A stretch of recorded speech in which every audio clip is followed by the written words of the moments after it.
प्राचीन काल में शूद्रक नाम का एक राजा था। विदिशा नाम की उसकी राजधानी थी। एक बार जब वो सभा मंडप में बैठा हुआ था कि दक्षिण दिशा से एक चांडाल कन्या पिंजड़े में एक तोता लिए हुए आई और उसके समीप जाकर बोली, महाराज, ये तोता संपूर्ण शास्त्रों का ज्ञाता और पृथ्वी का एक रत्न है, इसे आप स्वीकार करें। राजा के पूछने एवं उनकी उत्सुकता को संतुष्ट करने हेतु शुक ने बताया, अर्थात तोते ने बताया कि बाल्यकाल में वह एक मुनि कुमार के द्वारा जाबाली ऋषि के आश्रम में पहुंच गया। मेरे विषय में मुनियों की जिज्ञासा जानकर जाबाल ऋषि ने मेरी कथा इस प्रकार बताई। अवंती में उज्जैनी नाम की एक नगरी में तारापीठ नाम का एक राजा हुआ था। शुकनास नाम का एक ब्राह्मण उसका मंत्री था। देवताओं की आराधना पूजा पाठ के बाद तारापीठ को चंद्रापीठ नाम का और मंत्री शुकनास को वैशंपायन नाम का पुत्र रत्न प्राप्त हुआ। विद्याध्ययन और युवावस्था प्राप्त होने पर चंद्रापीठ को युवराज और वैशंपायन को उसका मंत्री नियुक्त किया गया। विजय में मिली कुलूत राजा की पुत्री राजकन्या पत्रलेखा को चंद्रापीठ की सेवा में नियुक्त किया गया। दिग्विजय के लिए प्रस्थान करते समय चंद्रापीठ किरातों की नगरी सुवर्णपुर पहुंचा। अपने इंद्रायुध नाम के घोड़े पर सवार वह एक दिन शिकार खेलते समय किन्नरों के एक जोड़े का पीछा करते हुए अच्छोद नामक सरोवर के तट पर पहुंच गया। वहां शिव मंदिर में एक कन्या को पूजा करते हुए देखा। चंद्रापीठ के पूछने पर उस कन्या ने बताया कि वह गंधर्वराज हंस की पुत्री महाश्वेता है। महर्षि श्वेत केतु के पुत्र पुंडरीक ने एक दिन उसे देखा और वे इतने आसक्त हो गए कि उनका जीवन खतरे में पड़ गया। पुंडरीक के मित्र कपिंजल से सूचना पाकर रात्रि में जब मैं उनसे मिलने यहाँ पहुंची तब वे अपने प्राण त्याग चुके थे। मैंने उनके शरीर के साथ सती होने का निर्णय लिया।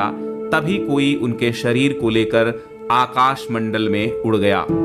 उसी समय मुझे आकाशवाणी सुनाई पड़ी कि शाप का अंत होने पर यह फिर तुमसे मिलेगा, तब तक तुम यहीं रहकर तपस्या करो। कुछ देर के बाद पुंडरीक का मित्र कपिंजल भी, जो हमारे निकट खड़ा था, अचानक मुझे अकेला छोड़कर दूर आकाश में उड़ता हुआ विलुप्त हो गया। महाश्वेता अपनी आप बीती चंद्रापीठ को सुनाकर उसका उचित अतिथि सत्कार किया। महाश्वेता एक दिन चंद्रापीठ को साथ में लेकर के अपनी प्रिय सखी कादम्बरी को समझाने के लिए हेमकूट पर्वत पर गई। सखी के दुख से प्रभावित होकर कादम्बरी विवाह करना नहीं चाहती थी, किंतु महाश्वेता के साथ पहुंचे युवराज चंद्रापीठ को देखते ही वह उस पर मोहित हो गई। कुछ दिनों उपरांत अपनी सेविका पत्रलेखा को वहीं रुकने के लिए कहकर चंद्रापीठ अपनी सेना में लौट आया, किंतु वहां आए पत्रवाहक से मिले पत्र को पढ़कर वैशंपायन एवं सेवक को पत्रलेखा के साथ जाने का आदेश देकर अपनी राजधानी लौट आया। कुछ दिनों बाद एक दूत के माध्यम से कादम्बरी का संदेश पाकर वैशंपायन की खोज के बहाने चंद्रापीठ कादम्बरी से मिलने चल पड़ा। यात्रा के बीच में ही चंद्रापीठ को जानकारी प्राप्त हुई कि अच्छोद सरोवर के किनारे वैशंपायन पड़ा हुआ है। वो वापस ही नहीं आना चाहता है। चंद्रापीठ के वहां पहुंचने पर महाश्वेता ने उसे बताया कि वैशंपायन ने उसके प्रति दुर्व्यवहार किया, जिसके कारण उसने उसे शुक हो जाने का श्राप दे दिया है। चंद्रापीठ इतना सुनते ही वहीं गिरकर मर गया।